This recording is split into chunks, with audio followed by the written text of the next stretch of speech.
Hello everyone, welcome to commerce classes. और आज का हमारा टॉपिक है अकाउंटिंग ट्रीटमेंट ऑफ गुडविल। ये हम कर रहे हैं under change in profit sharing ratio. हमने स्टार्ट किया हुआ है रिकॉन्स्टिट्यूशन ऑफ पार्टनरशिप फर्म का पहला form, that is change in profit sharing ratio. तो अगर पार्टनर्स अपनी प्रॉफिट शेयरिंग रेशियो चेंज कर लेते हैं तो उस टाइम गुडविल का क्या ट्रीटमेंट रहेगा, गुडविल की एडजस्टमेंट कैसे करेंगे। अब गुडविल की एडजस्टमेंट करने से पहले आप चेंज को ध्यान से समझो।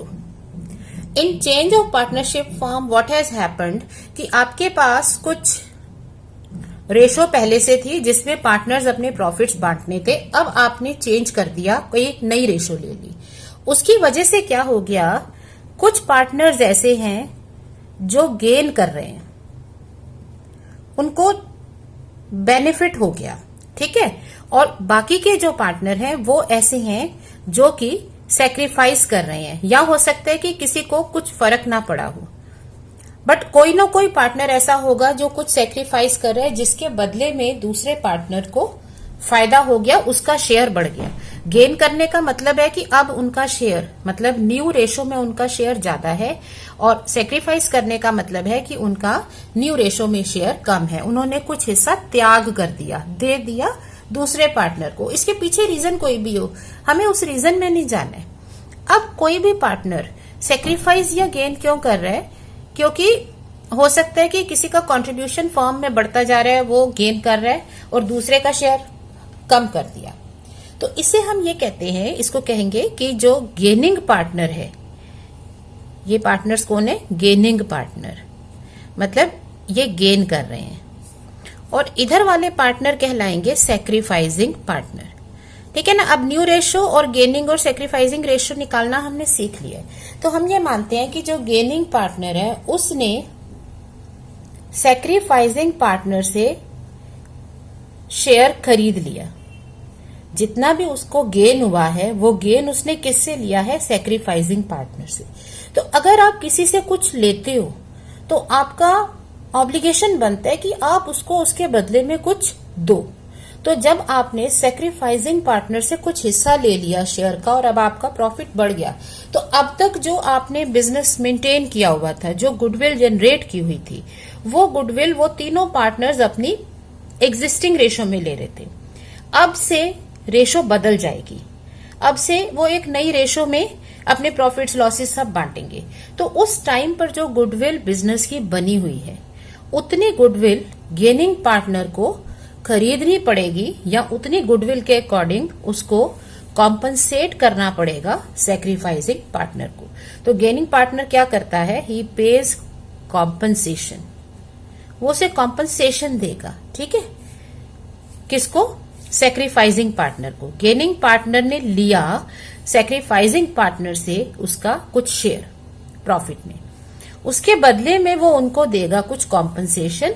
किसके बेसिस पे, बेस्ड ऑन गुडविल। ये होती है गुडविल जो आपकी उस टाइम अवेलेबल है, जिस डेट को आप चेंज कर रहे हो, ठीक है। अब ये goodwill in the proportion of share gained, जितना उसने शेयर गेन किया है उतनी वो गुडविल, उतने प्रोपोर्शनेटली वो गुडविल का पैसा पे कर देगा। किन लोगों को, सेक्रीफाइसिंग पार्टनर्स को। तो जहां भी एक से ज्यादा पार्टनर्स हैं वो रेशो में बढ़ जाएगा, ठीक है ना। तो ये गेनिंग पार्टनर को गुडविल के बदले में पेमेंट करनी पड़ेगी सेक्रीफाइसिंग पार्टनर्स को उनकी सेक्रीफाइसिंग रेशो में। ये तो बहुत लॉजिकल सी बात है ना। अगर आप अब तक इक्वल पार्टनर्स थे और आज की डेट में आप अपना शेयर बढ़ा लेते हो, 2:1:1 कर देते हो, आपका शेयर फर्म में बढ़ गया, तो अगर आपको एक्स्ट्रा बेनिफिट हो गया तो उसके बदले में जिन लोगों का शेयर कम हुआ है उनको कॉम्पनसेट करना आपकी ड्यूटी बनती है। तो आप ये कॉम्पनसेशन पे करते हो गुडविल के बेसिस पे। उस गुडविल में जितना आपने शेयर गेन किया वो सॉल्व करते हो और उसको सेक्रीफाइसिंग पार्टनर्स को आप दे देते हो। तो अब इसकी जर्नल एंट्री किस तरह से की जाएगी, ठीक है। ये होता है रिकॉर्ड कैसे करोगे। अब इसको एक एग्जांपल से पहले अमाउंट को समझ लो। मान लो ए, बी और सी तीन पार्टनर थे, 1:1:1 रेशो में वो प्रॉफिट्स बांटते थे, ठीक है ना। ये थी एग्जिस्टिंग रेशो। अब इन्होंने न्यू रेशो डिसाइड कर ली 2:1:1। तो 2/4, 1/4 और 1/4। तो अब सेक्रीफाइस और गेन क्या हो गया? शेयर सेक्रीफाइस्ड और gained, existing minus new ratio, -2/4, 12,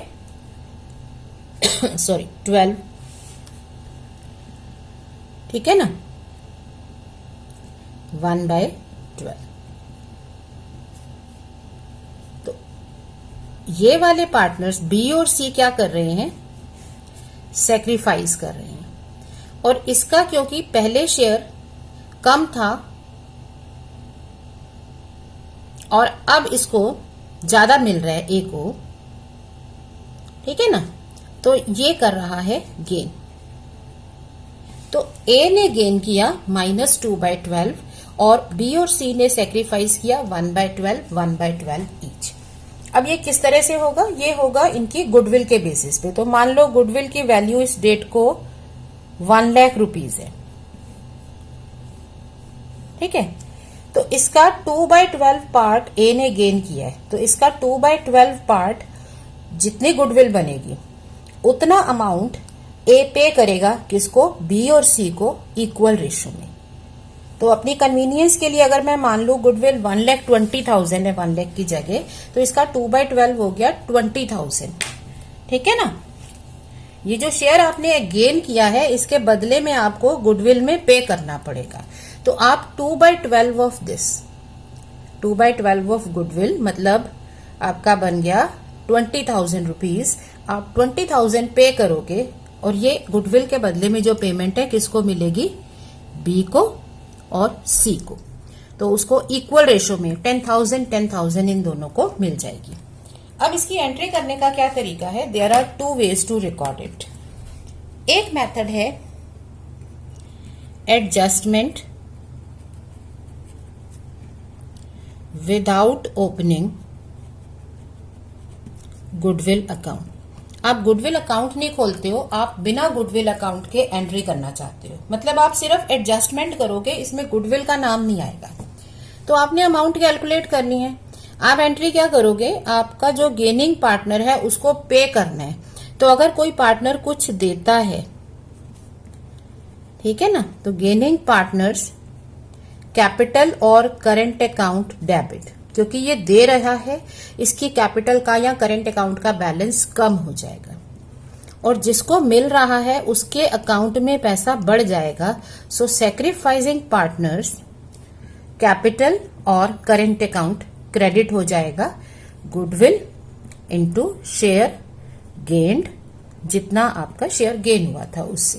clear है ना ये बात? तो गेनिंग पार्टनर पे करेगा, उसकी कैपिटल और करंट अकाउंट का बैलेंस कम होगा और सैक्रिफाइसिंग को मिल जाएगा। तो हम ये एंट्री कर देंगे बीइंग द एडजस्टमेंट एंट्री, ठीक है, फॉर रिकॉर्डिंग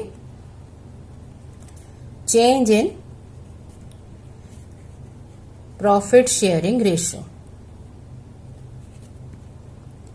ये हो जाता है आपका एडजस्टमेंट एंट्री जिसमें गुडविल नहीं लिखी। अब है सेकंड मेथड, क्या है? Recording through goodwill account. अब आप गुडविल के थ्रू एंट्री करो, मतलब आपको एक एंट्री नहीं करनी है, आपको गुडविल लिख के करनी है। तो उसका मेथड क्या होता है? पहले आप गुडविल को रेज कर लो, उसके बाद आप गुडविल को राइट ऑफ कर लो। तो जो पुराने प्रोपोर्शन में, एग्जिस्टिंग प्रोपोर्शन में ये तीनों पार्टनर्स ने अपनी गुडविल रेज की हुई थी, अपनी गुडविल जनरेट की हुई थी, अब उस गुडविल को आप तीनों पार्टनर्स में बांट दो, उसको रिकॉर्ड कर लो। तो सबसे पहले हम एंट्री करेंगे गुडविल अकाउंट को क्रिएट करने की। Goodwill account debit to all partners capital account, so goodwill in existing ratio. ठीक है। दूसरी चीज क्या है, अब इस गुडविल को राइट ऑफ करो, क्योंकि गुडविल एक्चुअल में रिकॉर्ड होती नहीं है बुक्स में। सो अब वही सारे पार्टनर्स वापस आएंगे और उनके अकाउंट से ये गुडविल राइट ऑफ हो जाएगी। To goodwill account, goodwill return off. लेकिन फर्क क्या है, आप रेज करोगे एग्जिस्टिंग रेशो में, ओल्ड रेशो में, और राइट ऑफ करोगे न्यू रेशो में। तो म्यूचुअल एडजस्टमेंट इस तरह से बनेगी कि फाइनल इफेक्ट यही आएगा, ठीक है ना। सो नरेशन हो जाएगी, being the goodwill raised and recorded in existing profit sharing ratio on account of change in profit sharing ratio. और यहां पे being the goodwill return of in new ratio. तो आप रेज करके फिर उसको राइट ऑफ कर दो। बट एक टाइमलाइन का ध्यान रखो, जिस तरह से ये टाइम आपका स्पेंड हो रहा है, जिस पर्टिकुलर डेट को आपने रेशो में चेंज किया, उस डेट को आप एक लाइन ड्रॉ कर लो कि इस डेट से पहले सारा ओल्ड है, इसके बाद सारा न्यू रेशो में है। तो जो गुडविल आपने जनरेट की हुई थी वो अब आपको पार्टनर्स को बांटनी पड़ेगी। तो आप उसको बांटोगे एग्जिस्टिंग रेशो में, लेकिन चेंज हो रहा है तो अब रेशो नई आ गई, तो नई रेशो में इसको राइट ऑफ कर दो। तो आपका जर्नल एंट्रीज क्या हो जाएंगी, दो तरीके से एंट्रीज हो जाएंगी। Let us understand. सपोज हम एक क्वेश्चन ले लेते हैं। मान लो A, B and C they are partners sharing profits and losses in the ratio of say 1:1:1 equal. They decide to change ratio to say 5:3:2. अब 5:3:2 रेशो में वो अपना चेंज कर रहे हैं, ठीक है ना। अब गुडविल जो है वो फर्म की है, वैल्यू कर लिया आपने 90,000 रुपीज में। अगर गुडविल आपको वैल्यू करके नहीं दी है तो आपको इन्फॉर्मेशन दी होगी, गुडविल वैल्यू कर लोगे। लाइक लास्ट चैप्टर में हमने गुडविल के वैल्यूएशन के 4 मेथड्स पढ़े हैं, तो आप उन्हीं मेथड से गुडविल को वैल्यू कर लोगे कि इस डेट को जब चेंज हो रहा है तो गुडविल की वैल्यू कितनी है, क्योंकि गेनिंग पार्टनर को सेक्रीफाइसिंग पार्टनर्स को कॉम्पनसेट करना है। तो अब पहले गेन और सेक्रीफाइस सॉल्व कर लेते हैं, ठीक है ना। तो अब हमारे पास पार्टनर्स हैं A, B and C. Existing ratio हो गई 1/3, 1/3, 1/3। न्यू रेशो हो गई 5:3:2, तो टोटल हो गया 10। 5/10, 3/10, 2/10। सो शेयर sacrificed और gained, that is existing ratio minus new ratio. 1/3 minus 5/10 minus 5/30, ठीक है। 1/3 minus 3/10, LCM लिया 1/30। 1/3 minus 2/10 4/30, ये हो गया ना। तो किसने गेन किया, क्योंकि इसका आंसर नेगेटिव है, नेगेटिव आंसर का मतलब गेन। तो ए का गेन है और बी और सी का क्या है, sacrifice. So A gained 5/30 share, इतना शेयर उसने गेन किया from B and C in ratio, किस रेशो में, 1:4। 1:4 रेशो में उसने ये गेन किया है, ठीक है ना। तो इसका मतलब जब गुडविल को बांटने की बारी आएगी तो ए कॉम्पनसेट क्या करेगा, ए विल पे, अगर हम डायरेक्ट एंट्री करते हैं 5/30 ऑफ 90,000, क्योंकि उसने 5/30 गेन किया है तो उसके बेसिस पे उसको गुडविल कितनी देनी पड़ेगी, 15,000 rupees to B and C in 1:4 ratio. So B को कितना मिल जाएगा, 15,000 का 1/5 और सी को मिलेगा 15,000 का 4/5। ठीक है, ये हो जाती है एंट्री जब हमें डायरेक्ट एंट्री करनी है, सिर्फ एडजस्टमेंट एंट्री करनी है। तो अब जब हम एडजस्टमेंट एंट्री करेंगे, जर्नल एंट्री करेंगे,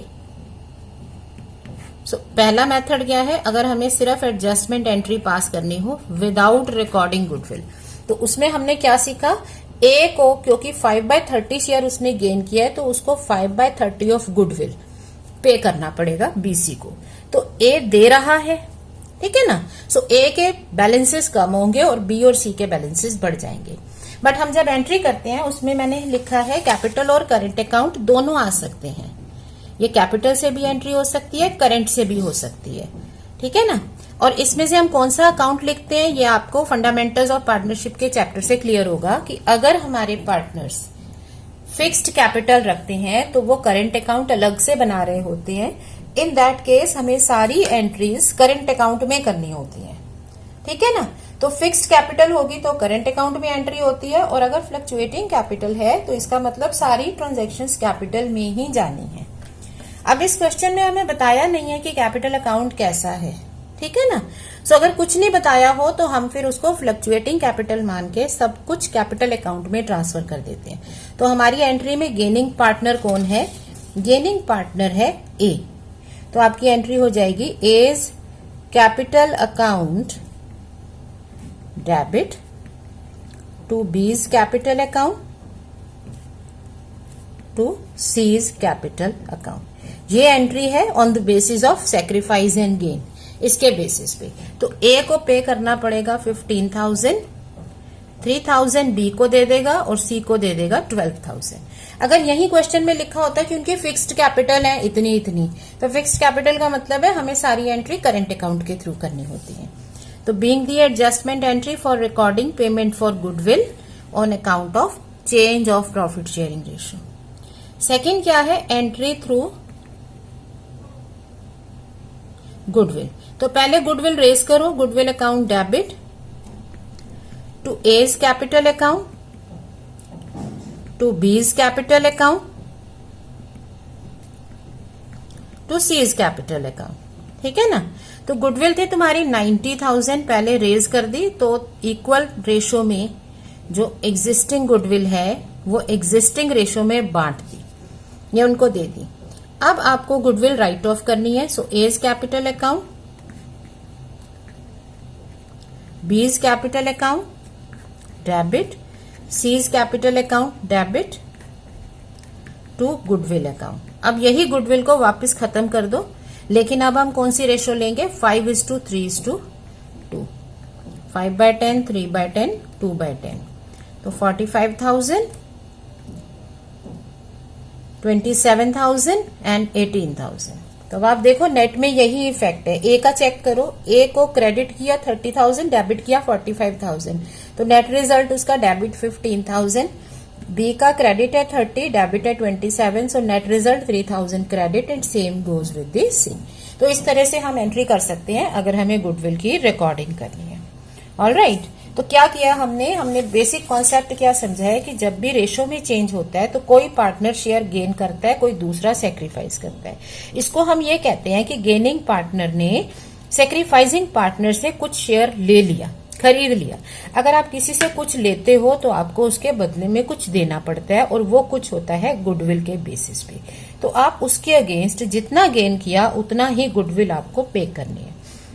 पे करना आप इजीली निकाल सकते हो, उसको बांट दोगे सेक्रीफाइसिंग पार्टनर में। बट एंट्री दो तरह से है, एक ये है कि हमने जो कैलकुलेशन की उसके बेसिस पे हम डायरेक्ट एंट्री कर देते हैं। तो गेनिंग पार्टनर जो है वो पेमेंट कर देगा सेक्रीफाइसिंग पार्टनर्स को, तो इसमें टोटल गुडविल नहीं आएगी, जितना शेयर उसने गेन किया उसके अकॉर्डिंगली पेमेंट हो जाएगी। दूसरा ये है कि हम ये एडजस्टमेंट ना करें, हम गुडविल के थ्रू एंट्री करें।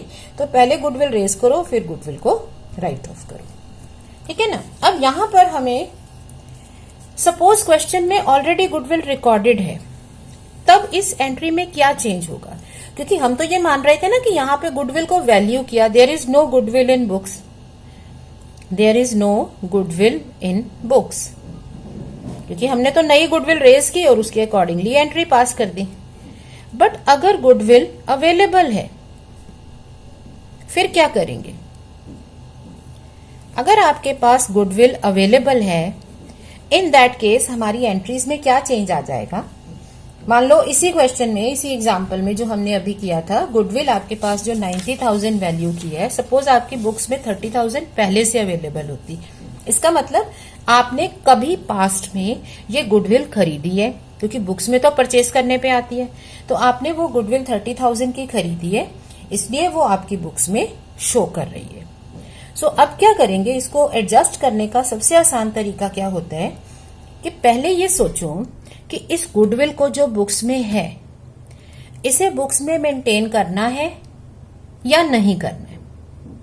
ठीक है, उसके अकॉर्डिंगली एंट्री होगी। तो यहां पे दो केसेस बन जाएंगे। पहला है goodwill is to be maintained, मतलब गुडविल को आपको इतना ही रखना है।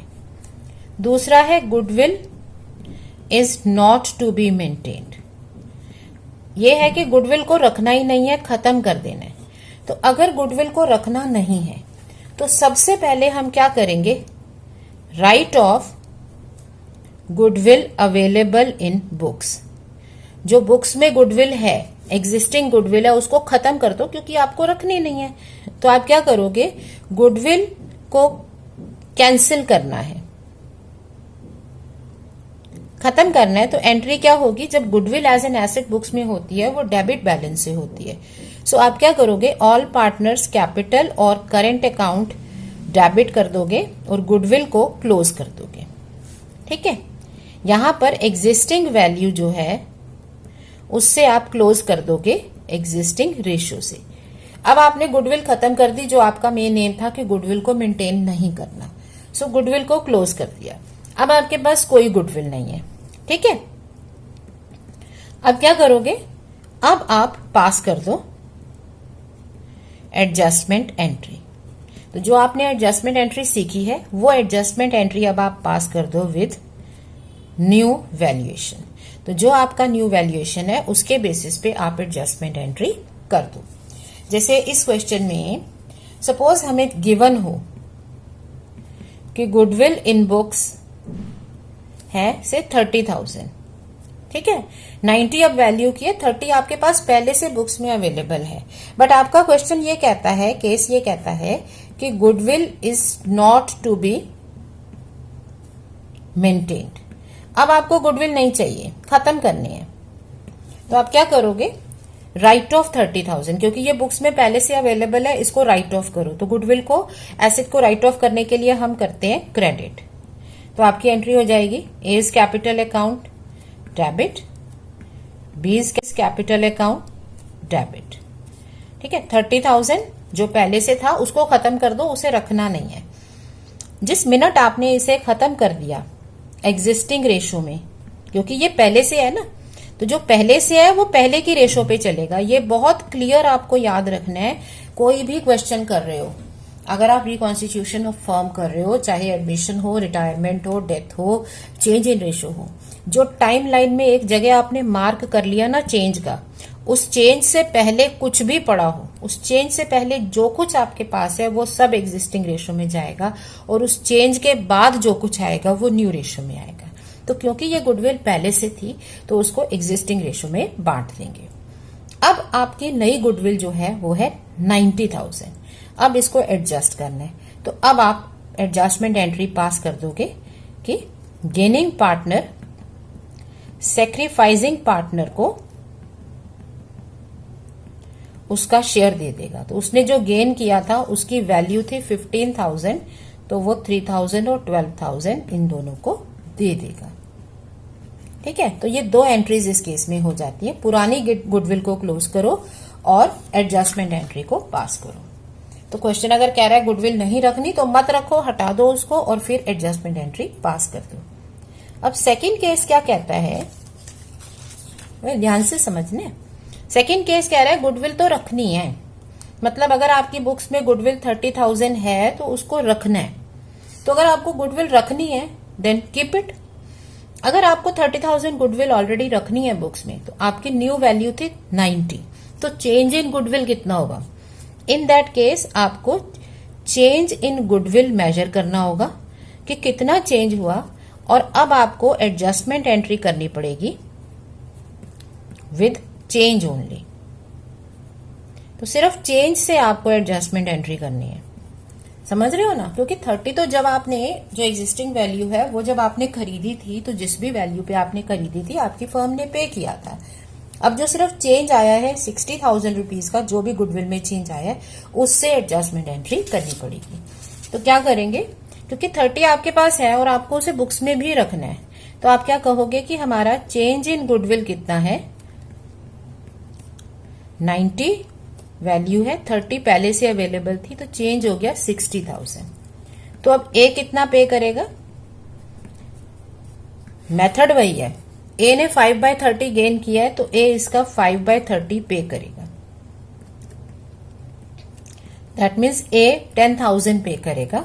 तो बी और सी कितना लेंगे? B and C will get 10,000 in ratio 1:4। तो बी को मिलेगा 1/5 दैट इज 2,000, सी को मिलेगा 4/5 that is 8,000।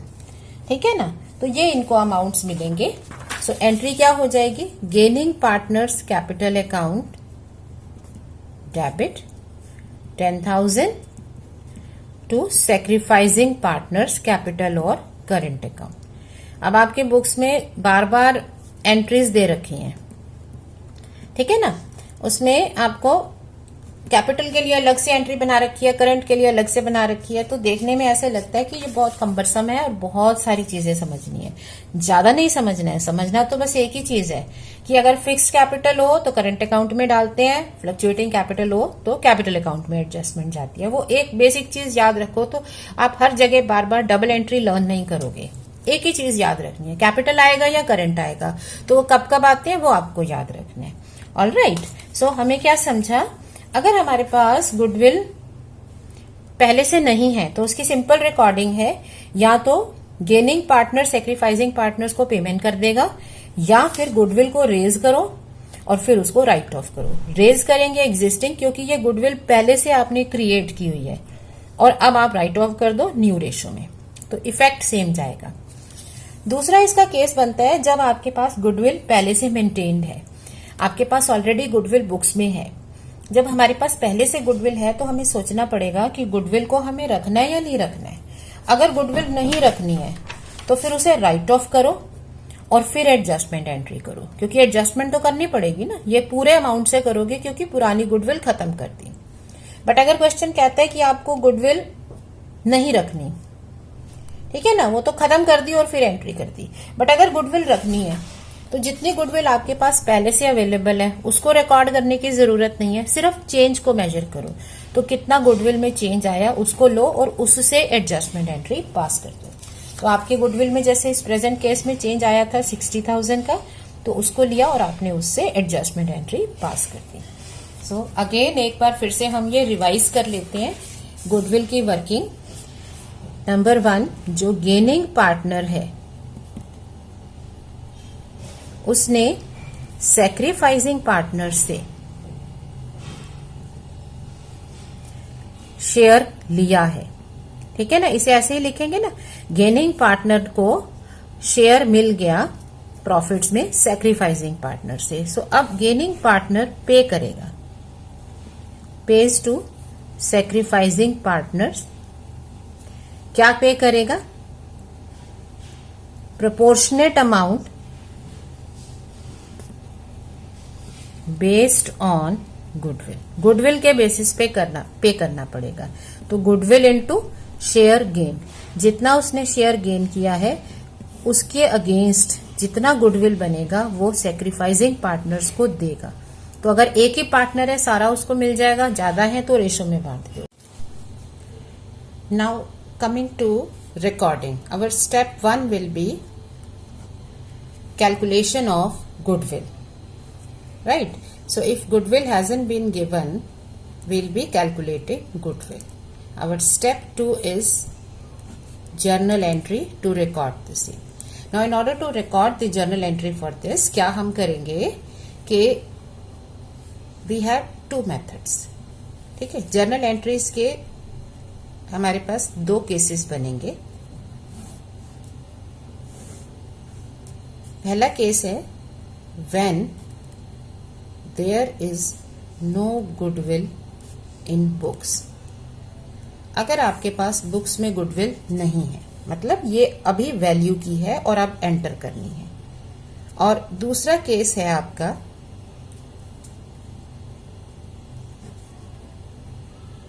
When goodwill is appearing in the books, मतलब आपने अपनी बुक्स में गुडविल को रिकॉर्ड किया हुआ है, आपके पास कुछ वैल्यू है।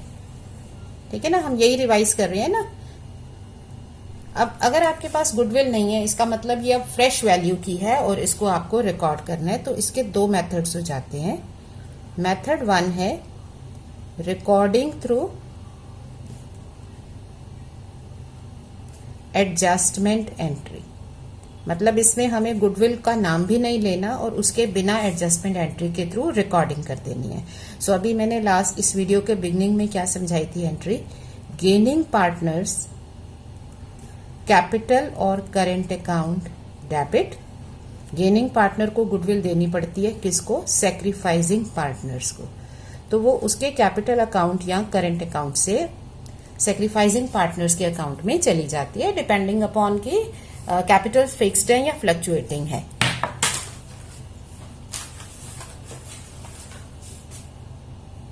फिक्स्ड कैपिटल हो तो करेंट अकाउंट, फ्लक्चुएटिंग कैपिटल हो तो कैपिटल में सारी एडजस्टमेंट्स। दूसरा मेथड ये है कि हमें रिकॉर्डिंग करनी है थ्रू गुडविल अकाउंट, मतलब गुडविल अकाउंट को ओपन करके करनी है। इसमें दोनों मेथड्स में इफेक्ट वही रहेगा, इफेक्ट में कोई चेंज नहीं है। अब कैसे रिकॉर्ड करते हैं थ्रू गुडविल अकाउंट, पहले आप गुडविल को रेज करो। So when goodwill account is raised, आप ये गुडविल बांट दोगे सारे पार्टनर्स में, कैपिटल या करेंट अकाउंट में। सो टोटल गुडविल, और इसको बांटना है आपने एग्जिस्टिंग रेशो में, क्योंकि राइट नाउ तो सारे पार्टनर्स अपनी फिक्स्ड रेशो जो भी इनकी थी उसमें काम कर रहे थे। तो जो गुडविल उन्होंने अर्न की हुई है, जो गुडविल क्रिएट हो चुकी है, वो सब में बट जाएगी एग्जिस्टिंग रेशो में। उसके बाद क्योंकि गुडविल उनको क्लोज करनी है, गुडविल आप लिखते नहीं हो बुक्स में, तो अब इन्हीं सारे पार्टनर्स में आप गुडविल वापस क्लोज कर दोगे, लेकिन अब करोगे आप ये न्यू रेशो में, क्योंकि आज की डेट से न्यू रेशो आ गई है।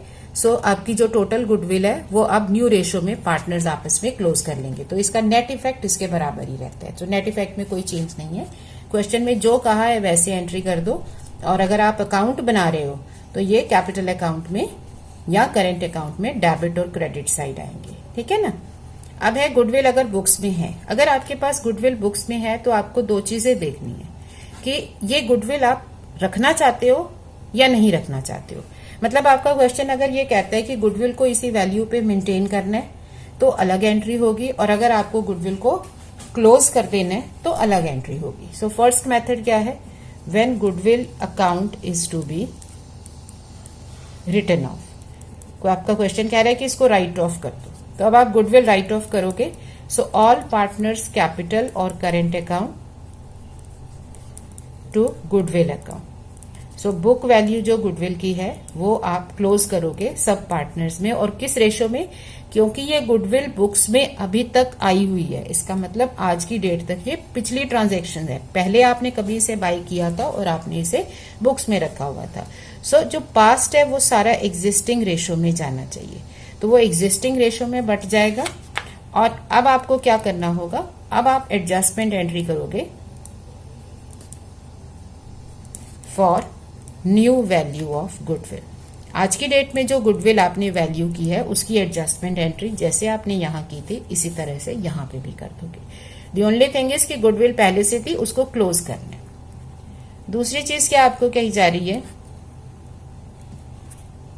जब आपको गुडविल अकाउंट को मेंटेन करना है, मतलब आपके पास गुडविल पहले से है और आपको उसे मेंटेन करना है, तो इस केस में क्या है, क्लोज तो नहीं करना क्योंकि आप गुडविल रखना चाहते हो, तो उतनी गुडविल ऑलरेडी बुक्स में है। तो अब आप क्या करोगे, सिर्फ एडजस्टमेंट एंट्री करोगे with difference in value of goodwill, that is new value minus book value. तो जितनी वैल्यू बुक्स में पहले से है वो तो रखनी है, तो अब जितना डिफरेंस आया ना उस डिफरेंस से आप गुडविल की एडजस्टमेंट एंट्री कर दोगे। जैसे मान लो आपके पास गुडविल पहले से बुक्स में है 30,000 और अब आपने वैल्यू की उसकी 1 लाख पे, तो इसका मतलब हमें एंट्री करनी पड़ेगी डिफरेंस 70,000 से। सो 70,000 में जो गेनिंग पार्टनर है उसने जितना शेयर एक्वायर किया वो यहां लिखेंगे और ये शेयर वो सैक्रिफाइसिंग पार्टनर्स में बांट देगा उनकी सैक्रिफाइसिंग रेशो में। मान लो उसने 1/10 शेयर एक्वायर किया है, तो 70,000 का 1/10 शेयर जो उसने एक्वायर किया है 7,000 ये आ जाएगा, और ये सैक्रिफाइसिंग पार्टनर्स जितने भी हैं 2 हैं 3 हैं उनकी रेशो में बढ़ जाएगा। जो हमने यही किया है ना कि वो कुछ शेयर एक्वायर कर रहे हैं, गेनिंग पार्टनर जो शेयर एक्वायर कर रहे हैं उतने की गुडविल उसको पे करनी है बाकियों को। सो अब एंट्री होगी सिर्फ चेंज के साथ। सो ये आपको याद रखना है, ठीक है ना। सो बेसिकली हमने क्या सीख लिया कि गुडविल अगर बुक्स में नहीं है तो 2 तरह से रिकॉर्ड कर सकते हैं। कोई भी मेथड फॉलो करो, इफेक्ट सिर्फ डिफरेंस का ही जा रहा है, चाहे आप ये भी करेंगे इसमें भी सिर्फ एडजस्टमेंट का ही इफेक्ट उनके अकाउंट में जाएगा। दूसरा मेथड क्या बन जाता है, दूसरा केस जब गुडविल ऑलरेडी बुक्स में है, तो अगर आपको उसे रखना है तो ठीक है रखो, वो आपके पास है, तो अब जो डिफरेंस है जो एक्स्ट्रा गुडविल आपके पास आई है सिर्फ उससे एडजस्टमेंट एंट्री कर दो।